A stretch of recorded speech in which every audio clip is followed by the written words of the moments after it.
Do you ever think about shadowing or allowing young girls or young boys to shadow you to understand the nail process, or you're like, I'm not taking workshops Okay, right now, so people are not gonna like this, but game is to be sold, not to be told. But it's real life, because think about it. I taught myself how to do this. Mm-hmm. You understand what I'm saying? So every nail tech has their own method of doing things, has their own way of doing things. If I take $1,000 from you and I teach you to do something that no one taught me, and now you're taking my Krabby Patty secret formula and making $1 million off of it, I'm gonna feel away. Yeah. So my end goal with all this nail stuff that I'm doing is to open a shop, and I will teach classes. Okay. But when I teach classes, that's how you find people to come work for you and things like that, so you get the return on your investment. This is a business at the end of every day. Okay, so we're not doing shadowing, but you are doing classes. I will at one point. Once I get to the point of like knowing the trajectory for like opening a salon and where I want to do it how that first, journey yeah, works. then I'll teach girls. And it's like, okay, now I taught you how to do this. Come work for me for 2 years. Build your clientele. And then you leave. And then I get new girls. And it's like, salon should be a revolving door. It shouldn't be anyone's ceiling, Yeah. you know? I was like, wow, this is big gatekeeping energy. It is. I tell my best friend all the time, I'm the biggest gatekeeper. I love that shit. People ruin things. People ruin things. Humans ruin things. Yeah. And that's so mean, but it's like, you got a Google just like me. You got a phone just like me. Is that what it was for you? You hitting the Googles and you No, having to be honest, to be completely honest with you, I didn't have a mentor doing nails, and I looked for mentorship actually in Black women. And this is an industry where as a Black woman, we're kind of not put at the top of it. So on that level, it feels very competitive. Right. So it's very hard to get someone to be like, here's some game. Here's how to do this. Because it's like, if I teach you this, you may be taking it from me. And how does that work for me now? So I was just like, all right, well, if we all winging it, then we all winging it.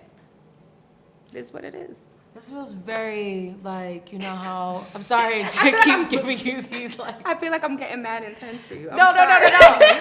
It just brings, no, exactly. You're speaking your truth, but it makes me think about, you know how the KKK was like, the Mexicans are taking our jobs? Like, I'm fucking screaming.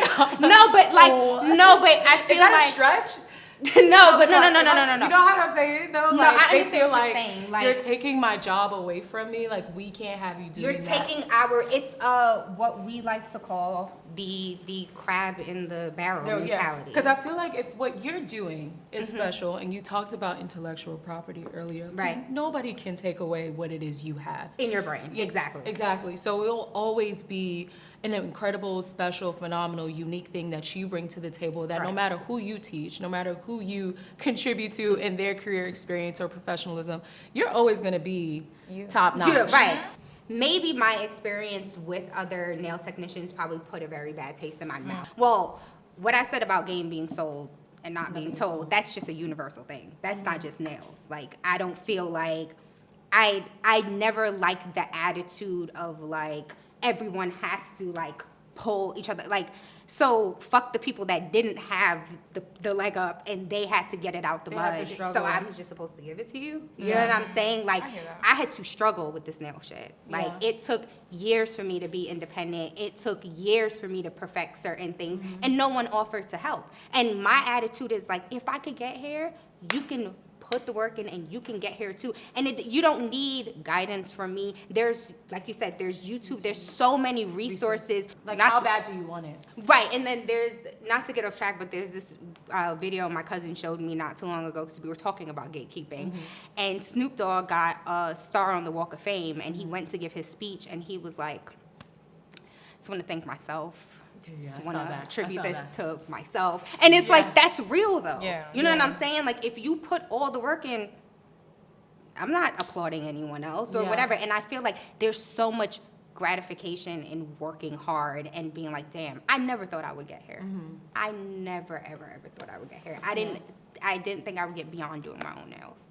And what do look you where we think are. was like the viral moment for you, whether it was like an actual viral moment online or just like internally within your community where everybody was like, yo, go to Morgan. One thing I really took my time doing, and I always say other nail artists should do, I worked in shops. So like what I called paid my dues. And through working through shops, you meet so many people. That's the best way to build clientele. Like Instagram is cool, but like we were talking, like algorithm problems and things like that. Right. You might not meet the audience you're looking for. Like, let's take it pre-cell phone. Put yourself out into the world. Go work in a shop. Go physically meet other people. You know what I'm saying? So I feel like through that, that's what created the momentum behind me.